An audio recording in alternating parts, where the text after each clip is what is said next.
Hey guys, what it do? It's your boy Supreme Uchiha the God. I'm back, baby. I'm back, baby. Subscribe, baby. Yo, whoa. Anyway, today's video I'm talking about Serie and her debt, the debt of Serie, and I suppose, want to give a little bit of recap on who Serie is and just how powerful she is. She seems to be the most powerful being on the planet. She was even more powerful than the Demon King. And it was said that she would probably be able to kill the Demon King, but the problem is she wouldn't be able to defeat the Demon King in the army because she's a warmonger. She actually likes the fact that there's war, and deep down she can't imagine war ending, right?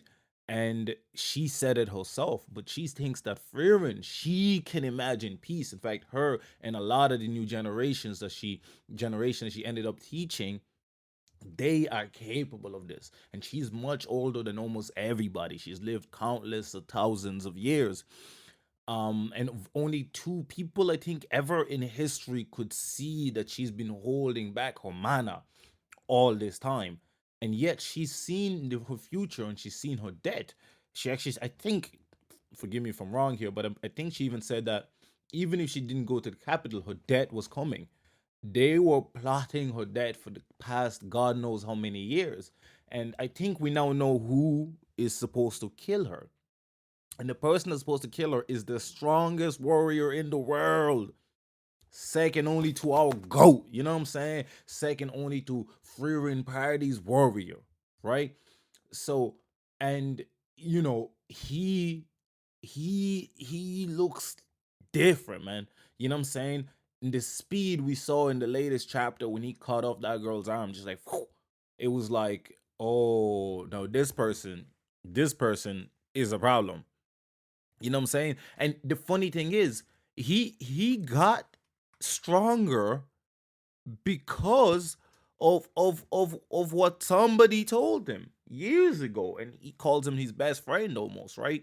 Somebody that he thought he was the strongest until he met this person who showed him that there's levels to this, and that person never believed that he was the strongest. He never believed that ever, right? He was always afraid of losing, afraid of dying, and Himmel is the reason why he reached that level.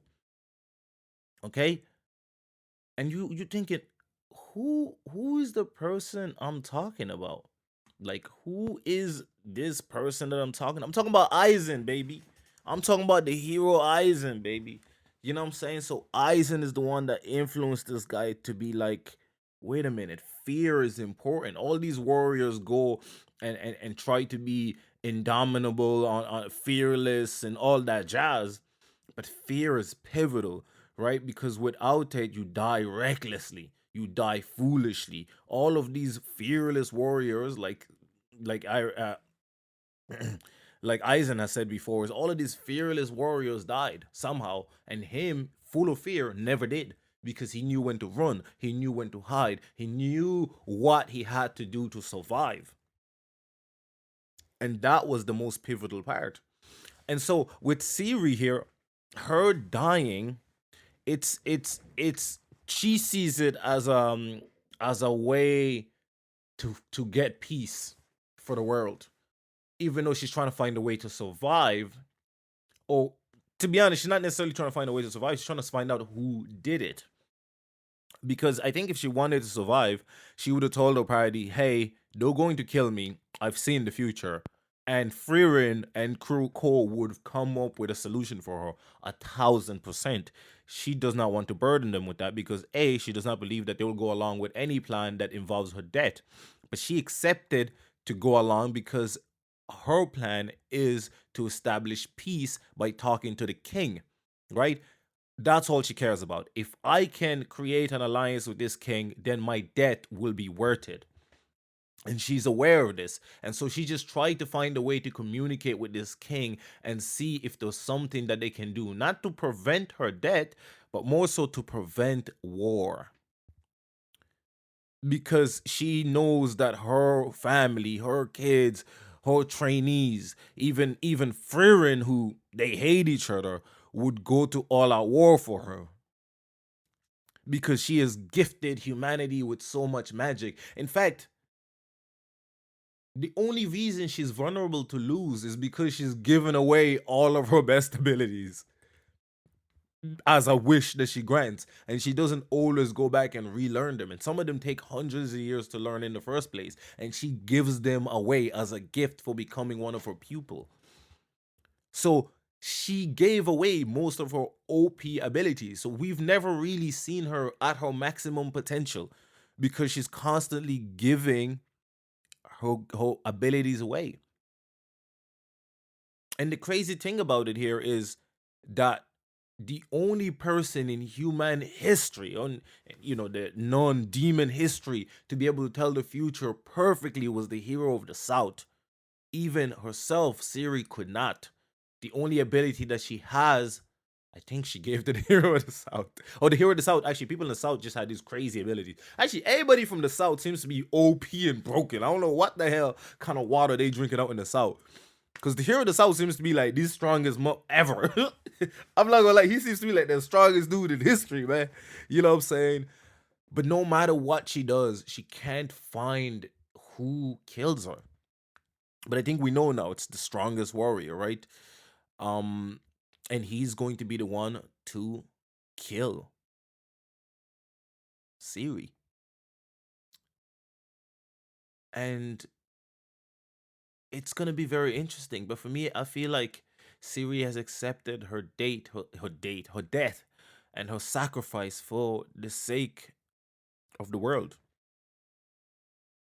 And we know for a fact Frieren and them will not be able to stop it because Siri has seen her vision. And it's such a satisfying way to end an overpowered character, to create a team of elite people that are good at fighting mages. That's actually one of the things I really like about Frieren.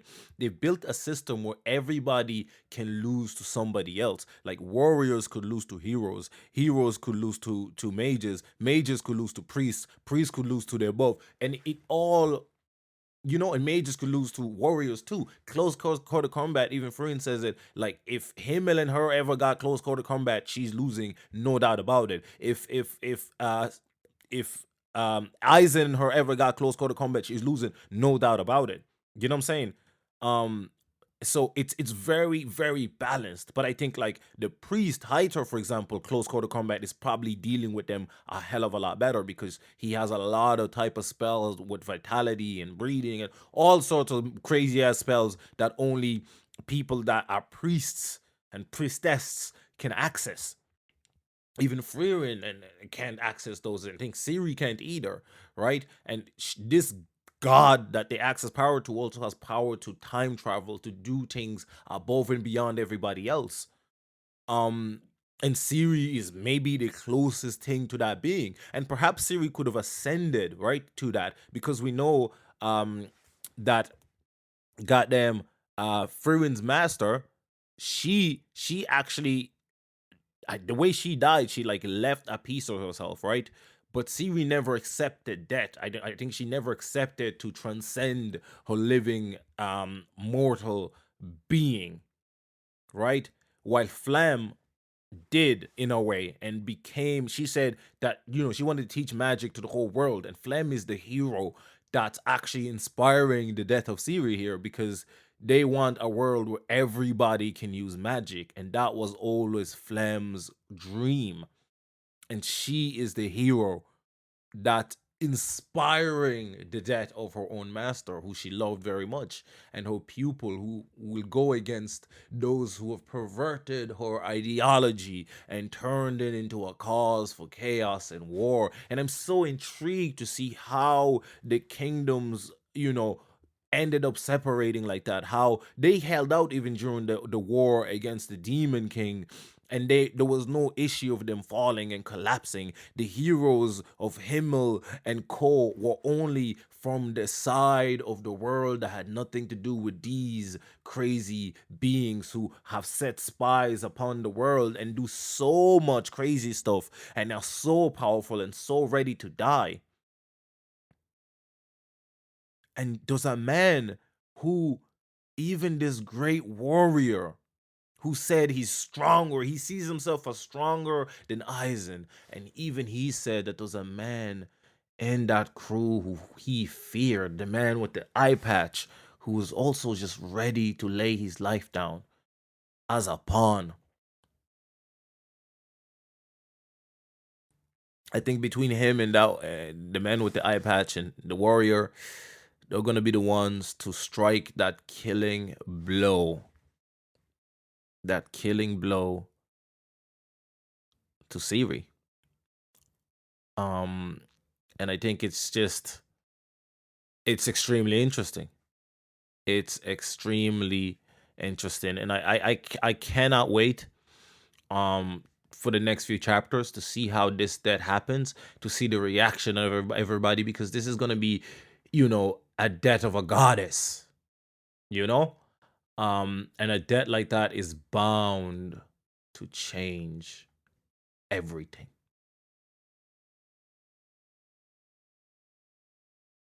It's bound to change everything, and when it does, well, we know, we know, and his name is Welrose, the hero of the Far North, far forgotten, shadow warrior, ready to assassinate the great mage Serie. And Serie, for whatever way you may view her, she has kept humanity alive by constantly granting them magic abilities that has made them progress and grow at an alarming rates. And now she leaves behind the most talented crew of mages in the history, and a hero, Stark, who will one day rise to perhaps surpass them all. And our leader, his leader, Frieren, the mage that can envision true peace throughout the world if rage does not take over her upon the death of her master's master, Serie, the one that she, Frieren, who can envision peace all over the world, could not envision Serie dying. But Serie herself seemingly has never not been able to envision her dying. Maybe. And the fact that the only ability that she had that could see the future perfectly, she gave it away. I think that itself tells you that her death was always bound to come because she was too giving. And her givingness gave everybody else hope and strength. And now the world no longer needs her giving because they can just simply take it by force, like how we see Ubel. Now, weirdly enough, I do have a theory that maybe it's Ubel that killed Serie. I have my reasons. She seems like a shadow warrior to me. I don't know about y'all. She seems like a shadow warrior to me. But I think simultaneously she likes somebody a bit too much to actually go forth and do that. But that's another theory. But I do think that it will be the warriors and the shadow warriors and them that will kill Serie. And I'm very, very excited to see how it happens and how everybody reacts. Land is the person that I think Uber likes. But let me know in the comment section below what you guys think. What you think about Serie's death or imminent death, and what you guys think, how would you guys think it will affect the story. And make sure to leave a like, comment, and subscribe. I'm out.